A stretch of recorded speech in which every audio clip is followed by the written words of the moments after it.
Alright, somewhat unsurprisingly, managed to thoroughly screw up the sound when I was recording the videos, playing with another microphone as always. So I am watching the videos and doing a voiceover. We'll see how that works. First up is the EOTech Vudu 5-25x50 with the MD3 reticle. It's first up on 25 power. I'm messing a little bit with the focus, trying to figure out what gives. A lot of the chromatic aberration you see is due to the camera, not so much due to the scope. It's sort of a snowy day and I'm pointing at some dark trees, dark tree branches against the sky, partly because prior to this I was looking at the scopes and trying to evaluate the chromatic aberration. Because I'm looking at a very small screen on the back of the camera, I don't always have perfect focus, but the reticle you can see nicely. Yes, I'm going down in power. One of the nice things you see, the way EOTech did this, there are thick bars that don't go all the way out. So I've got a floating reticle in the center that stands out very, very nicely. I like this design.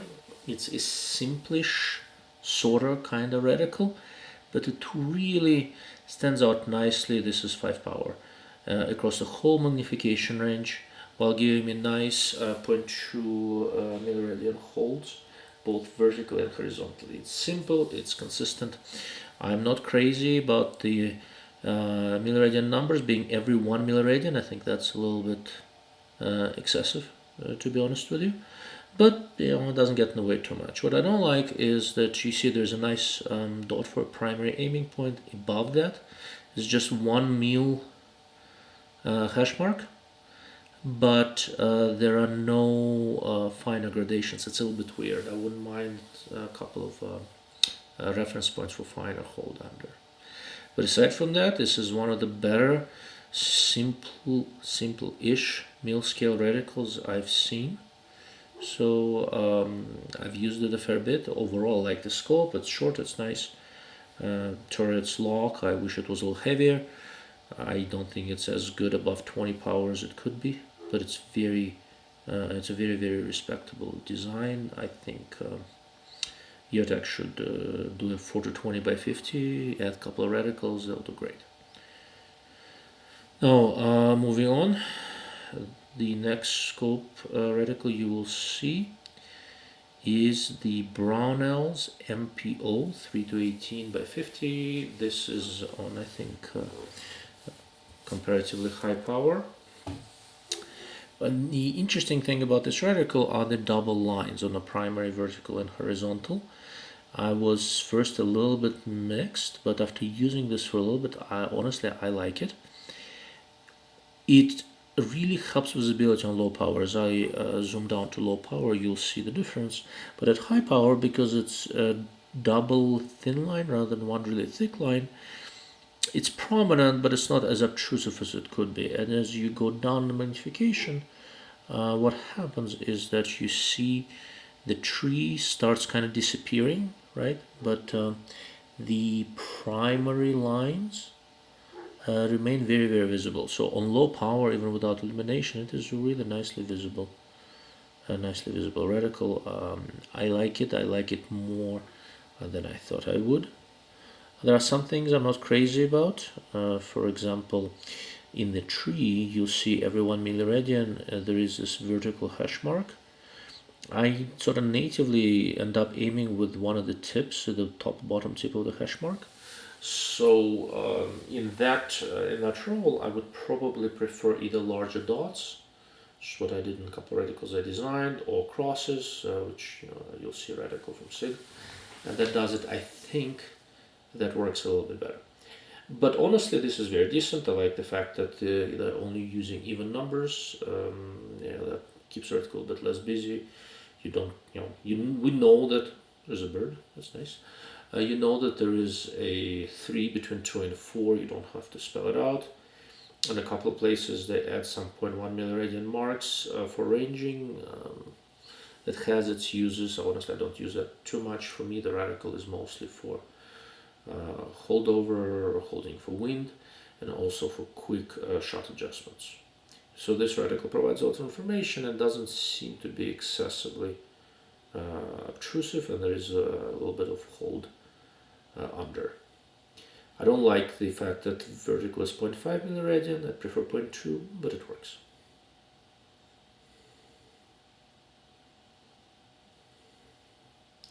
Okay, this is Crimson Trace, the 5 series, 3 to 18 by 15. Optical optomechanical, I think it's the same exact scope that Brownells MPO.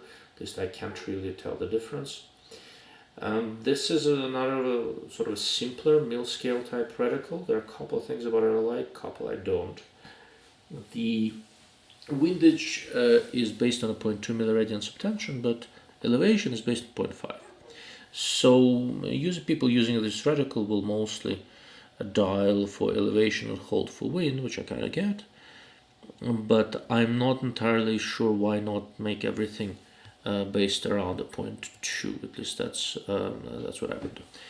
But kind of works. One of the probably bigger problems, and you'll see this in a moment as I go down in magnification, the entire reticle is this comparatively thin lines. At higher magnifications, they're nicely visible, but at lower magnification, you really start having some issues seeing it. The scope is illuminated. Illumination does work well, but I would prefer for it to be a little bit better visible on 3 power without the aid of reticle illumination. Okay, so as we go down to low power, you see that the reticle, it's still kind of visible, but it really starts getting smaller, and it looks kind of like a floating cross. But now we're on 3 power, and I intentionally put it up against the tree branches. It's really not so easy to see.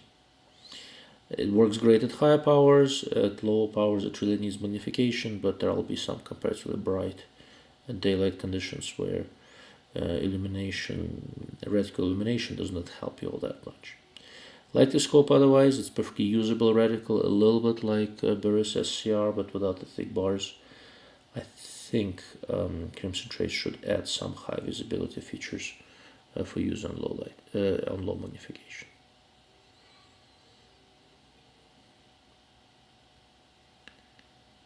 Alright, so next is a Sig Tango6 4 to 24 by 50. This is a DevL MRAD reticle. I've had this reticle for quite some time. I like it a lot overall. It's a little bit also, there is a little bit of a conflict, I think, between 0.2 and 0.5 milliradian subtension. So right now we're looking at it on 24 power. You see the trees based on 0.2s. The tree I like a lot. There are half mil dots. I like that.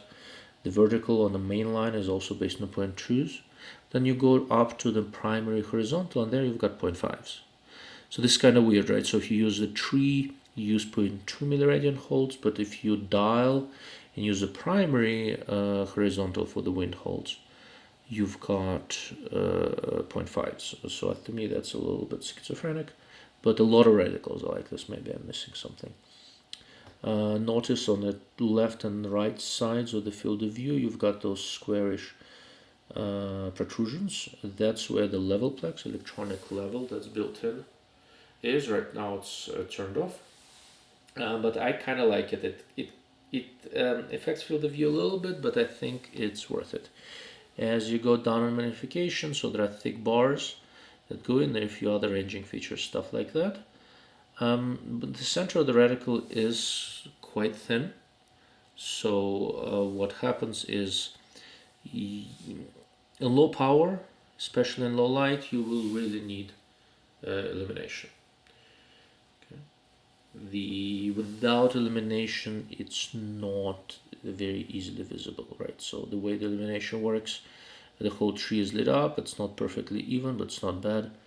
But in broad daylight, you don't see it. So interestingly, so on the top and left and right, there are these little ranging features. Looks like little triangles going up. They weirdly add a little bit of visibility to the reticle. So that kind of allows you to bracket things a little bit. Those are the features between 4 and 5 milliradian. But I would prefer some means of making the reticle a little bit more visible on low power. But overall, that DevL is a nice reticle. I've had this scope for a while. I like it a lot.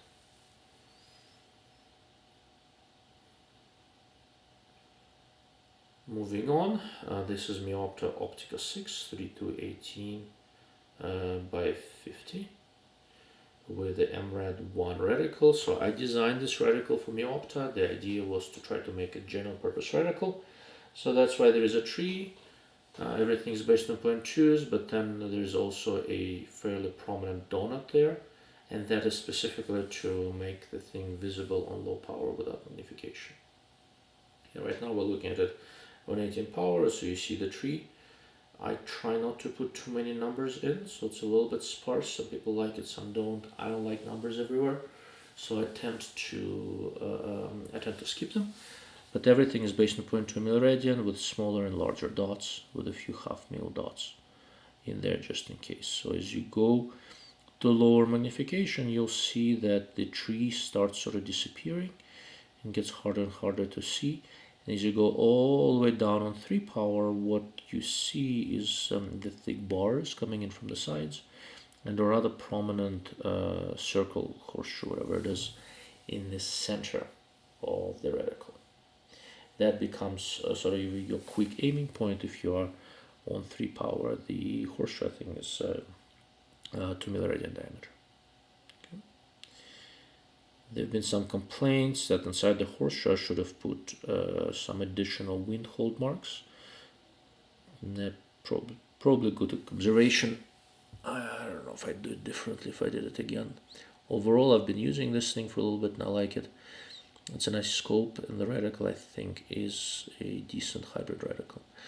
Only the center arrangement of a dot and 4 hashes is illuminated.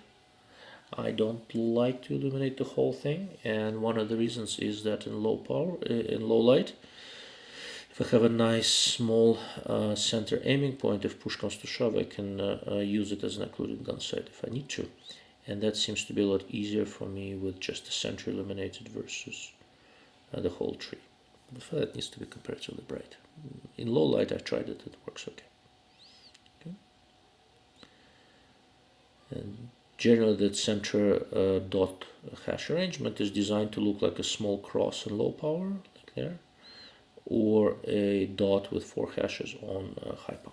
So the idea here is to maintain some ability to aim at low magnification. Okay, the next scope you will see is the TRACT Toric UHD. That's the beast. Nice scope. It's a 4-20 by 50. It's a Japanese Light Optics Works made scope. This is their new PRS reticle.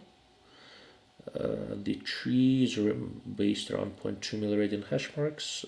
On the primary, there are also 0.2 milliradian ones and also some 0.5s.